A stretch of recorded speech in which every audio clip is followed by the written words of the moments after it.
Halo Bapak Ibu, kembali lagi bersama saya Johannes dari LH Fin Group. Dan kali ini Johannes rekam video ini bersama-sama dengan Pak Victor dari LH. Pak Victor, Anda di sana? Halo, selamat malam, Oke, Pak Jo. karena Pak Victor mulai sekarang juga akan membantu memberikan analisa mingguan ya.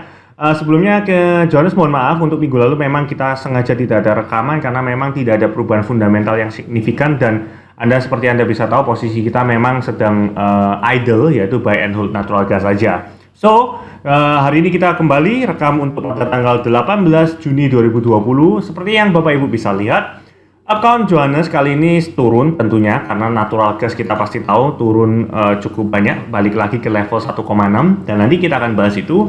NLV Johannes akan berada di level 11.440. Oke, dengan available cash fund atau free cash saya yang masih sehat kurang lebih di 4.043. Itulah sebabnya kenapa jujur banyak sekali kandidat yang bisa kita ambil untuk option selling. Nanti juga akan dijelaskan oleh Pak Victor. Tapi kita saat ini masih tidak bisa ambil ya, karena ya kita harus mempersiapkan dana untuk menjaga posisi kita. Oke, yuk kita mulai. Kita akan bahas yang pertama. Bapak Ibu, kita masih memegang posisi gold vertical put. Ini yang tembakan kedua yang kita berharap candlenya merah. Dengan catatan bahwa nanti pada tanggal 25 Juni pada saat expired itu gold harus berada di level di bawah 17.30. Nah, kalau sekarang kita lihat grafiknya gold, beliau berada di level 17.24 dan kita berharap dia masih stay negatif atau stay merah. Ya sudah, kita lihat aja kondisinya terlebih dahulu nantinya. Nah, yang kita tahu gold pada saat ini secara garis besar sudah pada kondisi overbought ya. Dan kepanikan orang masalah COVID ini juga sudah mulai mereda dengan adanya losing lockdown dan kebijakan-kebijakan lainnya yang tidak se-strict dulu. Oke. Nah, bagaimana dengan natural gas sendiri Bapak Ibu?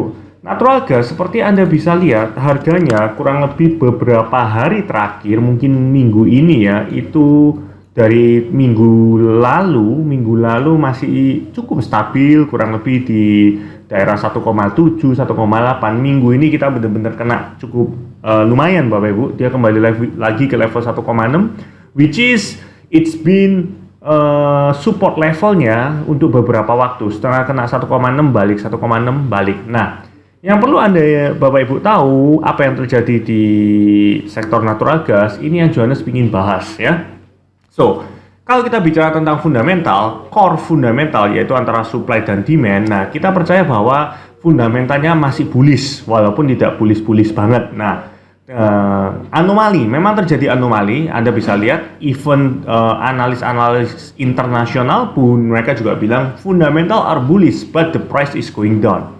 Nah, salah satunya yang kita percaya yang menyebabkan kenapa kita masih berbicara bahwa fundamentalnya tetap bullish itu adanya penurunan di US dry gas production. Jadi trennya memang masih turun. Kenapa bisa turun? Ya simple, efeknya minyak turun, banyak rig yang ditutup ya, sehingga supply-nya pun juga mulai berkurang. Dan Anda bisa lihat di sini estimasi dan forecast untuk nantinya di tahun 2020 akhir itu bahwa annual growth rate-nya bakal menjadi negatif, which is sekarang memang kita sudah negatif. Maksudnya negatif itu apa ya?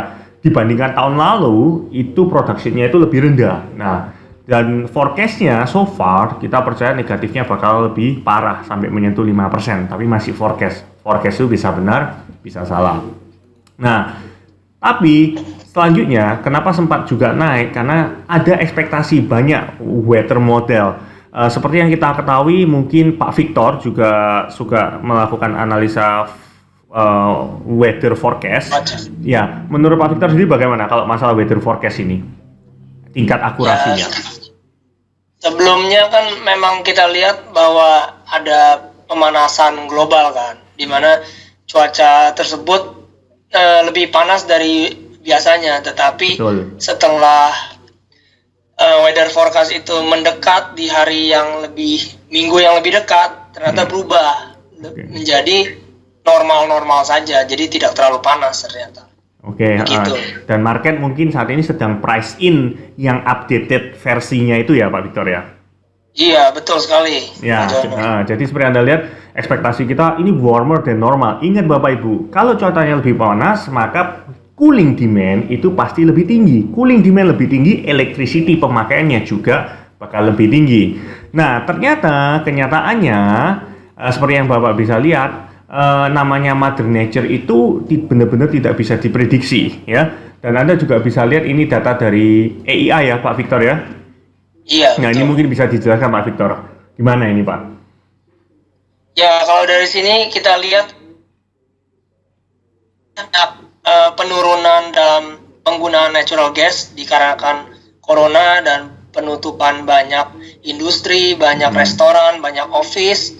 Nah, itu berdampak buat demand natural gas juga. Yeah. Tapi dengan pemulihan corona ini, kami melihat bahwa ya sepertinya bisa pick up lagi, tapi kita masih melihat. Tapi untuk jangka panjang masih bisa untuk natural gas. Dan ini bisa dilihat juga ya Pak Victor beneran ya, untuk consumption electricity use terutama gara-gara COVID ini untuk sektor komersial sama industrialnya minus berapa itu Pak Victor? 12% sama 9% ya Pak Victor?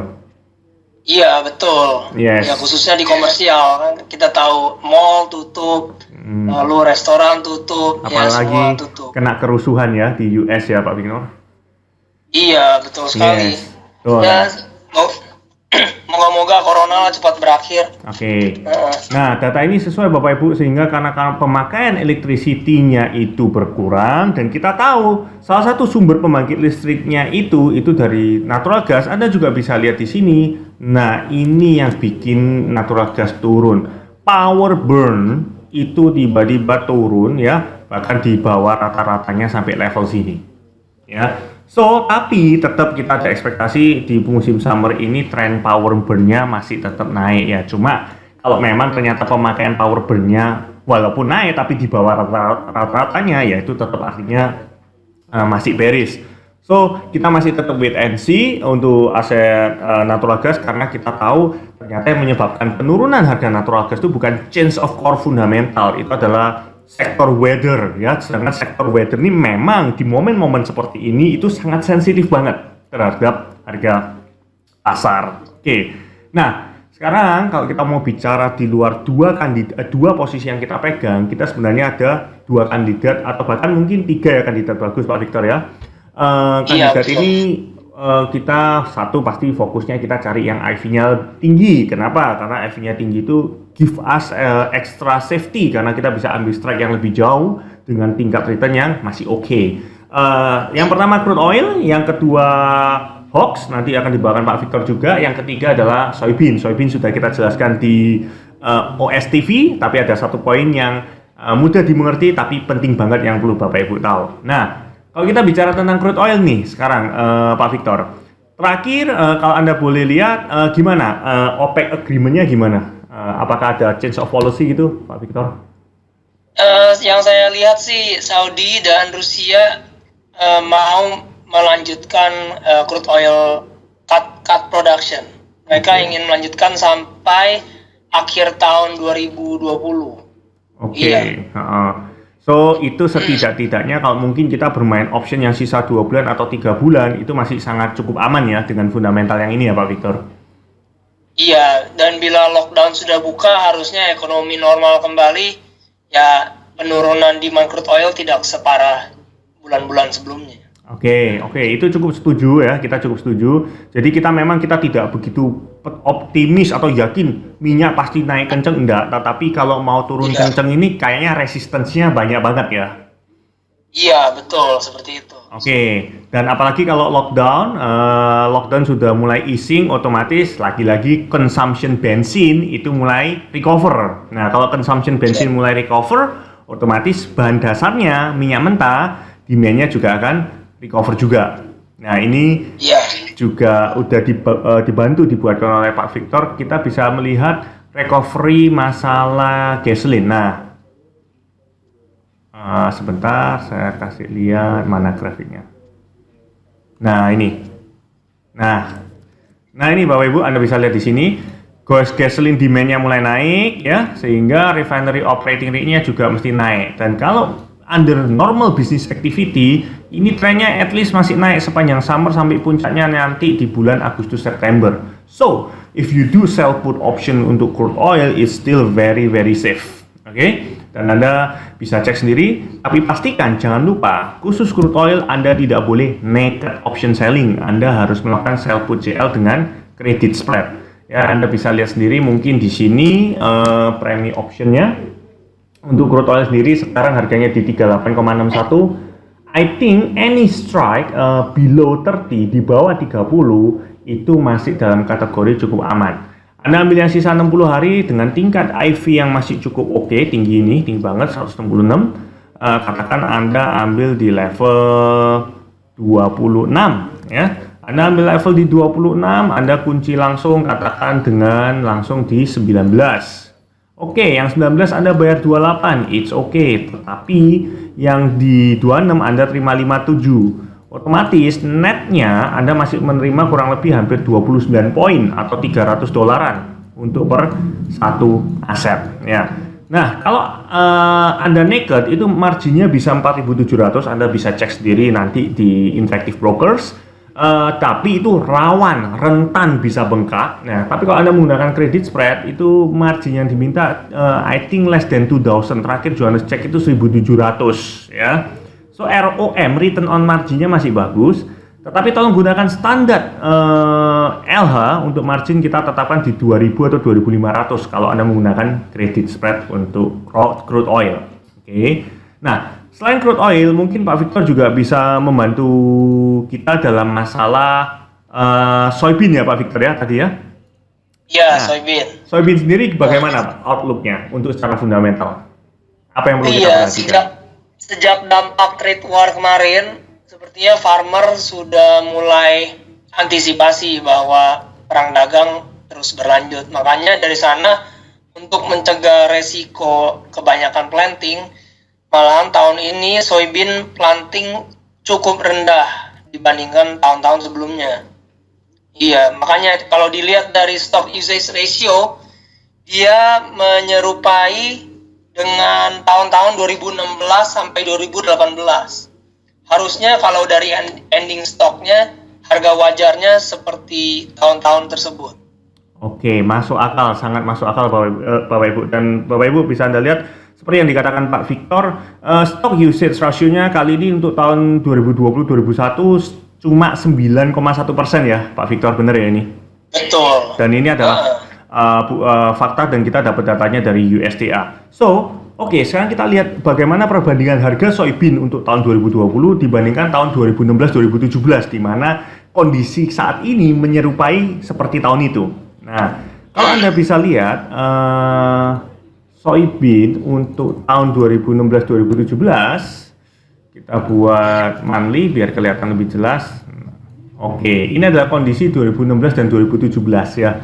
Rata-rata di daerah kisaran sekitar 975 sampai 1000 ya, Pak Victor. Betul, iya. Yes.